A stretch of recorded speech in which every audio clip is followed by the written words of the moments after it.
Welcome back, peasants. Like DJ Khaled would say, another one. Customer states no start. But this time it's on a Lawn Boy, and it's a Kohler engine. But it doesn't matter, it's all the same concept. We'll get it running, just follow me. It's easy. And when I say easy, you know how people say, or women would say, is that something my husband could do? Basically, that's the nicest way they're trying to say, is that something a monkey could do? You get that question a lot in the automotive world. And then you can look like a stud in front of your wife, and she's gonna say, did you look that up on YouTube? And you're gonna be like, no, I didn't. I figured it out myself. There's only 3 things to check for first. Suck, bang, blow. Say it with me, suck, bang, blow. Well, that's at least my abbreviated version of a 4-stroke. Even though it's 3 words, you guys get it. Guys, if you know me, I hate chasing my tail when it comes to diagnosing problems on a small engine. It's pointless, time-consuming, wasting money, and just plain stupid. We like to call those kind of people peasants. Guys, what's the first thing we go to whenever we have a small engine that doesn't start?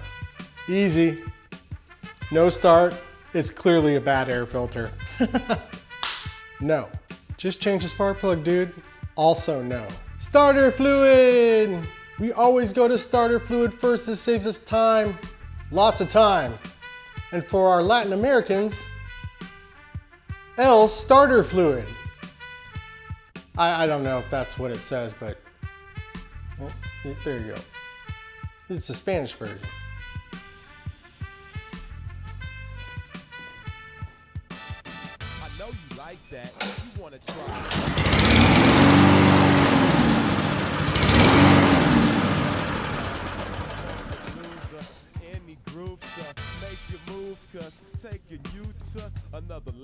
All right, now that we verified that it runs and it's got a spark and it's got intake and it's got something, I don't know. Let's take a closer look. It's all by your side. You got it, took too long. You better. You got it, took too long. You better. You got it, took too long. You better. You got it, took too long. Once you get the carburetor off the engine, make sure you have some kind of container to catch the debris in because it will get messy. I'm using a simple, cheap oil drain pan that you could find at any automotive store. Get a carburetor cleaner of your choice and just gently spray out the outside. This step, we're just getting kind of any loose debris that's accumulated over time. Don't go too heavy on it because this is not what's actually causing the problem on the exterior. The problem that we have is on the interior. The next step when cleaning the carburetor, we want to clean these jets. We got one here, we've got one there, we got one right up the middle here. And we're going to take off the bowl and look at that one next. We're going to spray down this jet here, and we're going to spray down this one right here. We're also going to put some carb cleaner into the inlet tube that comes from the gas tank. On the next step, we're going to inspect the bowl. There is one bolt on the bottom that's holding it on. Go ahead and take that off.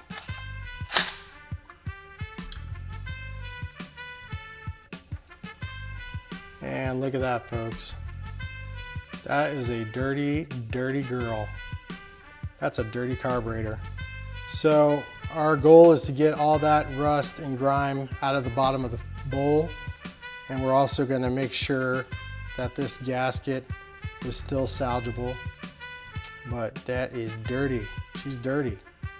Because I don't want to tear up this gasket, I'm going to use a simple Scotch-Brite pad and try to get that corrosion out at the bottom of the bowl, as you can see. You could use a wire brush, but you're going to expose yourself to tearing this gasket.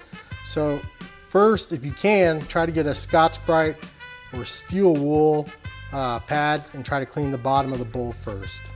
Now the next step is just get any kind of corrosion off the gasket.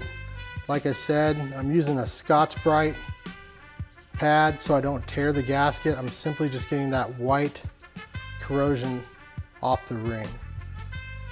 I mean, ideally you would want to change this gasket, but I don't have the parts available and this owner needs it back sooner than later. So we're going to try cleaning this off first, like I said, with the Scotch-Brite pad. And as you can see, the bottom bolt that holds the carburetor on has quite a bit of corrosion on it as well. We're going to clean that off as well. Next thing we're going to do is check the needle and the float, and we're going to clean up all this corrosion that's accumulated around here and where the gasket sits as well. Next thing we're doing, we're just checking the needle to make sure there's not a corrosion ring around it, and it seems to be okay. I'm just going to give that a good squirt. All right, next thing we're going to do is clean the main jet, and I think we found our suspect, boys. Look down in there. Look at that. That ain't supposed to be there.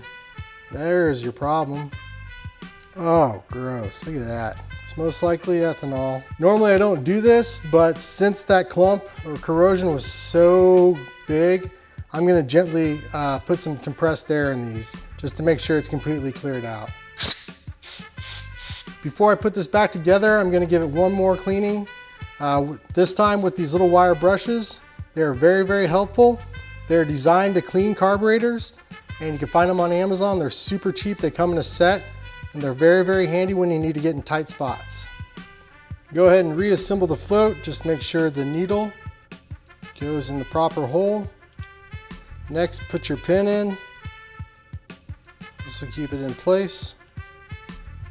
After you get the float and the needle in place, go ahead and put your bowl back on. Hopefully we got all the jets cleaned out. It's time to put her back on the engine.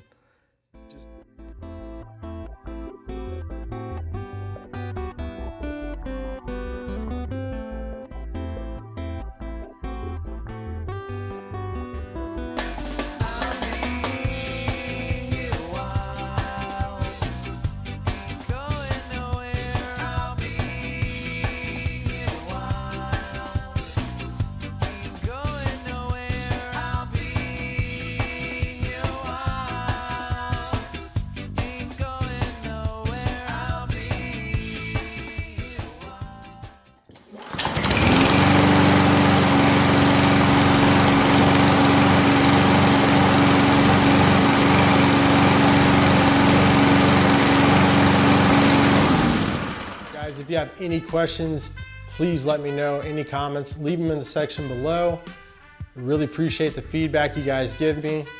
Thanks for watching, and your craftsman is showing. You want to try that?